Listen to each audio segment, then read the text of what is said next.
and here is our first lesson with you, and you and I will talk in general terms about cryptocurrency. What are we going to discuss now? First of all, what is cryptocurrency? In simple words, as simple as possible, at what stage the cryptocurrency is in people's lives and what prospects it has in general. Why is the world currently choosing cryptocurrencies in this whole hectic story? Why the crypt? Bitcoin, what is it and why is it called the Pope of cryptocurrencies, as well as what are alt Bitcoins, DeFi, yes, at stablecoin, and so on. That is, the basic concepts that we need to know. And we'll start with one simple fact. According to statistics, in the world in the 2022 year, only 3 and 9% owned cryptocurrencies. That is, they had cryptocurrency on wallets, on exchanges, and so on. That is, what does this tell us? And in fact, this tells us that we are generally at the very beginning of the path. And now there is a gradual introduction of cryptocurrencies into our lives. That is, laws are being formed, countries, some recognize recognize it as a means of payment. Accordingly, let's say that in Dubai I paid for an apartment with a crypt, that is, there are no problems anymore. You can safely pay with a crypt and use it absolutely like cash. That's why we are at the stage when the crypt is just entering our life, although everyone thinks that it has already been experienced. In fact, it is not. And the important point is that now you either immerse yourself in this world and manage to get into this small percentage of people who now, let's say, occupy certain positions here, or you remain on the margins. That is, now you can go in, study different directions accordingly and start working accordingly. This is how it was with arbitration, how it is happening now with spot, how it is happening with various airfields and so on. That is, you can explore your niche, gain capital and then work quietly on.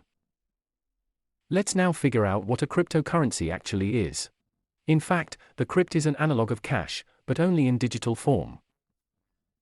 It can also be used to pay in stores, buy tickets, I do not know, for air travel, buy movie tickets, and most importantly, its main advantage is that you can send money to anywhere in the world almost instantly. This is really very similar to the money that you have in the bank in a bank account. But there is one but. Here you can transfer money anonymously. You can transfer absolutely practically without intermediaries and no bank owns your funds and in fact cannot freeze your transactions.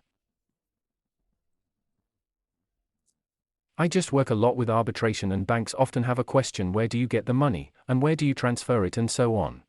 And you need to explain, and in the crypt we transfer very large amounts, and no questions arise, and they fly away instantly.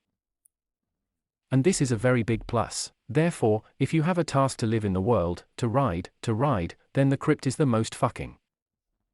It can also be cashed out in almost any country. And what are the main advantages of cryptocurrency? But the first is freedom from restrictions, that is, no one can prevent you from using your money, using your cryptocurrency, unlike centralized various means.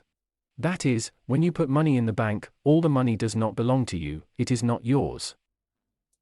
The bank can request documents at any time. Where did you get the money from? Tell me. And you go like a fool and prepare documents that I have an individual entrepreneur, I worked for 10 years, earned 50 million. Here they are my 50 million, get off me. Here, and there is no such thing here. That is, it's all your money, no one controls it, you can safely do anything with it. The second very important advantage is the resistance to hacking. Due to the fact that the entire system is decentralized and encrypted, your wallet is well in good security, let's say, unlike banks. But the banks have another point. Banks, accordingly, insure capital and, accordingly, if a bank is skimming, then most likely the money will still be paid to you. Well, unless, of course, the entire financial system disappears, but the crypt itself is not insured against this. And the third, also very important advantage is a very cheap and fast way to transfer money anywhere in the world. Just if, for example, we calculate, sending SWIFT from Russia, well, let's say to Indonesia, it costs well, at least $300 or $400 there. Here, well, $50,000 to send, then it costs $1 to send $50,000 in the crypt. That is, 300, 400 times less. That's actually the difference for you. At the same time, SWIFT goes for a day, and the crypt goes for 5 minutes. All in fact, if you need money in any country, you drove them into the crypt, sent them there, sold them either to the card or wherever you want and I use them calmly. that you don't have any problems, as with banks. And you still send money to the bank before SWIFT and they may ask you for some confirmation of funds, or a correspondent bank can deploy this money. In short, there are a lot of nuances. Therefore, the crypt has great advantages in this regard. It is very important to understand here that it is you who control your funds. Yes, this is just the beginning of the crypt, but this is, let's say, the stage when you need to start. Let's figure it out in general in more detail. It all essentially started with Bitcoin. That is, Bitcoin, why it is called the father of cryptocurrencies, because it is the first cryptocurrency that was created. That is, first they made a manifesto that there would be a cryptocurrency, then they posted its source code, people began to recognize it and began to use it. That's actually what Bitcoin is. Bitcoin is the first cryptocurrency. No one knows who created it. And as if this has its own charm, but it also has its risks, because if it is created for some specific purpose, then at some point it can theoretically be hacked, broken, banned, and so on.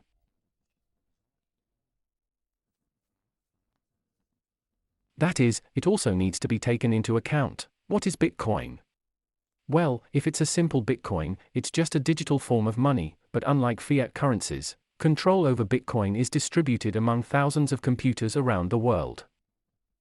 That is, if let's say the money in the bank is controlled by a particular bank, or there is a central bank, then here the whole system is controlled by a bunch of computers. That is, even you, I do not know, can download the Bitcoin source code and become one of the participants. That's actually all. And accordingly, the decision here is made collectively, and not just made by the bank. Here, who created Bitcoin? Well, no one knows. We'll keep watching, maybe we'll find out someday, but I hope not. Why do people use Bitcoin? Well, first of all, it is available to everyone. That is, anyone can essentially store, send, receive Bitcoin, can install the Bitcoin source code on a computer and, accordingly, become one of the market participants. There is no censorship and control, absolutely complete freedom in the use of their funds. You can send them anywhere, no one restricts you anywhere. And a very important point here is a limited mission, that is, Bitcoin is not a stain of Poland, that is, it is not like a dollar. We have the US dollar, the Fed is sitting like this, and we will print another $10 trillion, and accordingly, in fact, your dollar is worth nothing. That is, if they print a lot of dollars, it will simply depreciate. And these dollars that were in your bank account under your mattress, will they be worth it? They won't cost anything. Therefore, Bitcoin has very great advantages here, in fact, just like gold in the real world. Bitcoin is the father of cryptocurrencies, everything else is just a derivative of it. Accordingly, we have altcoins.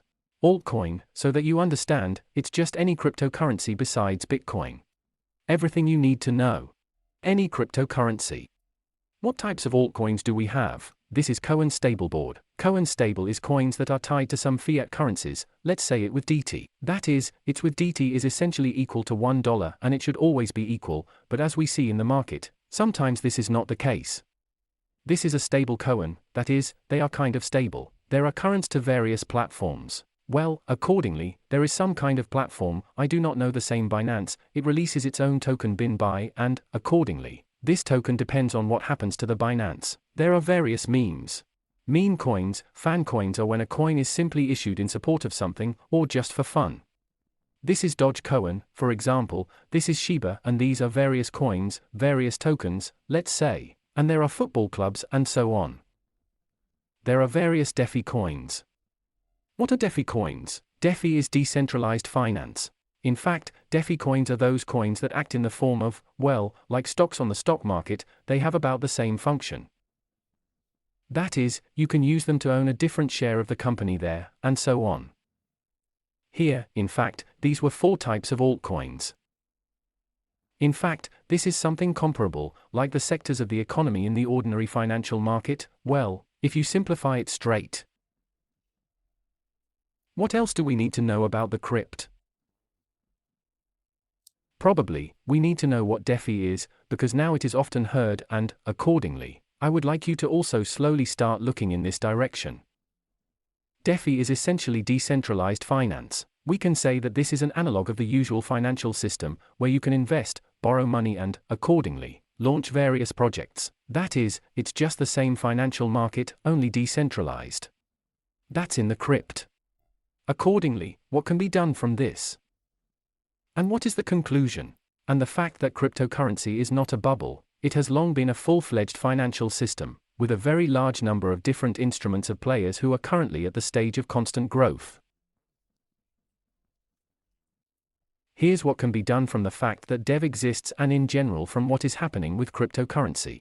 That is, there is no need to think that the crypt is something created by someone there and it is unclear what it is used for.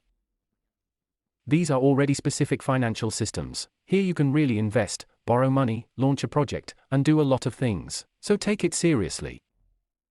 And once again, let's go back to the fact that in the 2022 year, 3 to 9% owned cryptocurrency. That is, we are at the very start and either now we accept and study all this, or we are left behind. I will not stop repeating this, because it is necessary to go into those moments when the masses have not yet gone. Because when the masses go, a lot of money will flow here and you have the same Bitcoin, it will just fly here, and accordingly, you need to take your place when it is just emerging, as it was in principle with all markets. What will we discuss further with you in the following lessons? We will analyze with you 2 ways how to make money on cryptocurrency without investments at all, how to make money with a minimum starting capital of around $100 or $200, and figure out how to steadily increase capital if you have capital there of 5 to 10 million rubles. Accordingly, write the word crypto in the chat to get the next lesson right now and learn 7 ways to make money on cryptocurrency. And I'm saying goodbye to you and I'll see you in the next lesson.